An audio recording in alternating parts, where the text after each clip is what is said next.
Continuing now with Psalm 53. For the leader on Machalat, a maskil of David. The benighted man thinks, God does not care. Man's wrongdoing is corrupt and loathsome. No one does good. God looks down from heaven on mankind to find a man of understanding, a man mindful of God.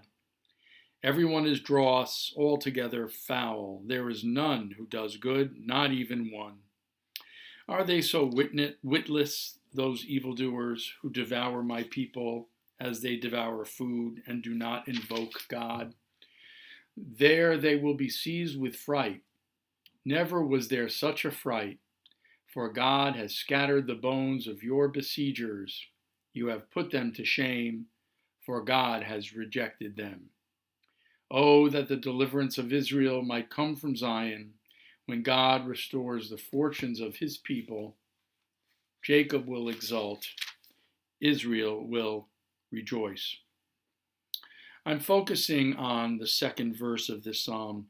Amar naval belibo, the benighted man, or a foolish man, thinks.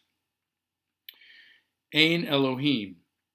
The translation here is God does not care, but literally the Hebrew means there is no God.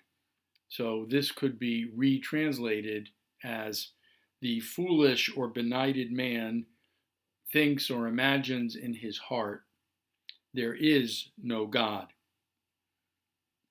And what follows from that is a tirade about the evil of mankind. The psalmist uses hyperbole, exaggerated kind of speech, to indicate that there is no one on this earth who is good. Everyone is evil. Everyone is foul. God searches to find a man of understanding and comes up short. And of course, this is meant to be hyperbole, a kind of exaggerated speech in order to convey an emotion of despair, of anguish, deep anguish about the dark state of humankind, mankind's lack of spirituality, mankind's lack of godliness. The benighted man thinks there is no God. What would it be like to go through life imagining that there really is no God, or that if there is a God, that God doesn't care about us? That if there is a God at all, that God is somehow distant and remote and transcendent and cares little about the affairs of human beings on earth. I think it would be extremely hard to go through life with that kind of attitude and with that kind of belief. A belief in God, a belief in some kind of higher power, is essential in order to give us a sense of direction and a sense of humility and a sense of faith and hope.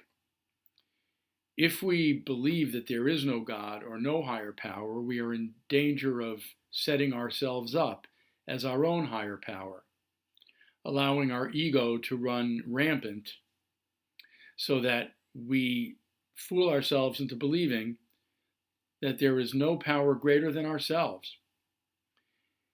And what we do in those kinds of situations, or out of that kind of attitude and mindset, is that we can easily set ourselves up to be the final arbiter of all of our seemingly wise decisions and pretenses of wisdom. We focus all of our decisions on our own willpower. We don't allow a higher power to guide us. We don't allow other people to lead or direct us. We take the reins ourselves. We make the decisions. We are our own bosses, and when we become our own higher power, we lose all humility and we lose our sense of our true place on earth and in the universe. Accepting and believing in a higher power is a great source of comfort, especially during dark and difficult times.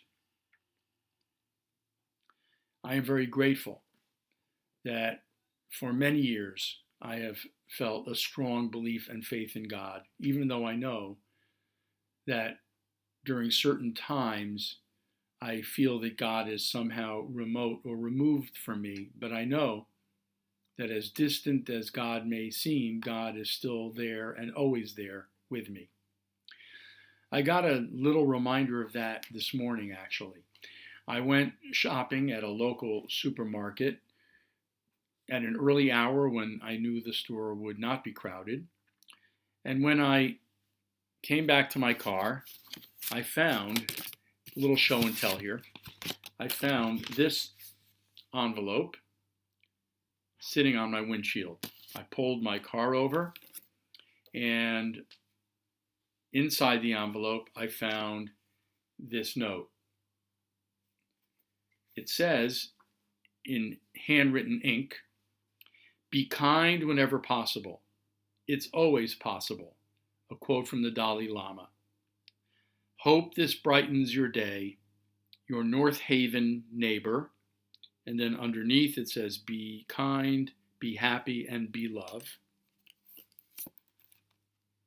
And inside the envelope, a $10, I don't know if it comes out in the video okay, but a $10 gift card to the supermarket. And to top it all off, inside the envelope, a packet of single Purell hand wipe, so that by handling this letter, I could then open this hand wipe up and sanitize myself. I forgot to do that, and I only noticed that this was in the envelope later on. But not only was this person so thoughtful and kind to present a total stranger like myself with a $10 gift card, but they added this hand sanitizer to boot. So I'm going to have to find a way to pay it forward and extend that kindness to another stranger in a certain way. When I received this unexpected little gift today, it just reminded me about the degree of kindness and generosity and goodness that exists in our world.